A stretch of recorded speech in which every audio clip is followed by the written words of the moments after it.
अनुसूचित जनजाति समुदाय को ऋण नहीं मिल पाने की समस्या अविभाजित बिहार से चली आ रही है। ऐसी व्यवस्था हो ताकि अनुसूचित जनजाति के लोग व्यवसाय एवं अन्य क्षेत्र में आगे बढ़ सकें। इनके पास भूमि है, लेकिन भूमि होने के बावजूद वे उसका उपयोग खुद को आत्मनिर्भर बनाने में नहीं कर पाते। शिकायतें आती हैं कि उन्हें बैंक से ऋण उपलब्ध नहीं हो पाता है। अनुसूचित जनजाति समुदाय के 28% लोग इस राज्य में हैं। अगर अनुसूचित जाति समुदाय को सम्मिलित कर लें तो यह 40% तक जाएगी। ऐसे में उन्हें आगे बढ़ाने की दिशा में हम सभी का सामूहिक प्रयास होना चाहिए। ये बातें सोमवार को मुख्यमंत्री हेमंत सोरेन ने कही। मुख्यमंत्री अनुसूचित जनजाति समुदाय के व्यक्तियों को बैंकों द्वारा ऋण उपलब्ध कराने के संबंध में आयोजित बैठक में बोल रहे थे। मुख्यमंत्री ने कहा कि अगर बैंक आदिवासी समुदाय के लोगों की भूमि छीन लेगी तो उनका अस्तित्व ही छिन जाएगा।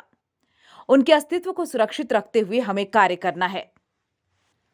प्रोजेक्ट भवन में हुई इस बैठक में मंत्री चंपई सोरेन, विधायक स्टीफन मरांडी भी मौजूद रहे। बैठक के बाद मंत्री चंपई सोरेन ने कहा कि राज्य के अनुसूचित जनजाति के लोगों को बैंक द्वारा ऋण उपलब्ध कराने में कई तरह की परेशानियां बताई जाती है। इस पर बैंकर्स अधिकारी अपनी बात बोर्ड की मीटिंग में रखेंगे और समाधान भी जल्द होगा। है ना, माहौल बनाया जा रहा है। हाँ, और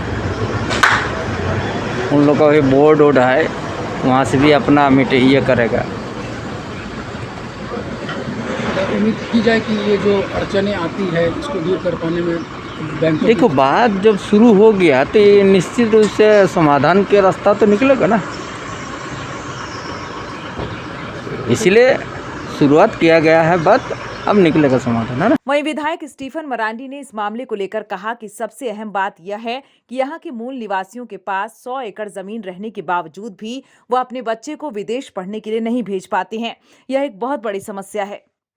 रास्ते हम लोग ढूंढ रहे हैं।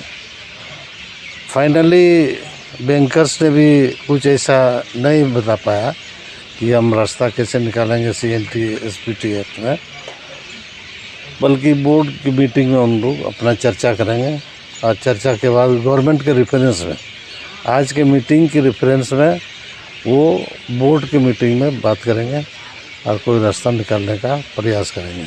कोई खास ऐसा कोई फलाफल नहीं निकला।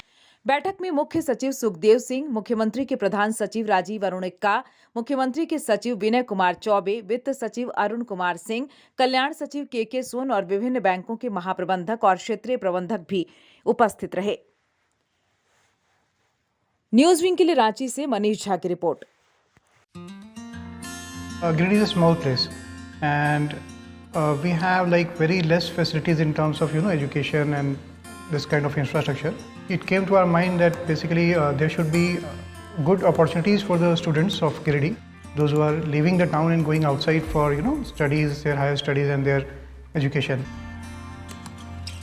I wanted my son to start with the coding classes, so I researched it online. I got through all the reviews and everything. Then I got in touch with the White Hat representatives, and I was very happy with the progress and all how he was doing. So then I thought that why not to implement it in our school so that all the students are able to learn this thing. I started coding because we can make our thoughts real. We can interact with the computer. White Hat Junior is helping me to create a web browser. And I think on this part, White Hat is actually leading, on this coding platform. It is definitely a very good platform and one should implement in every school.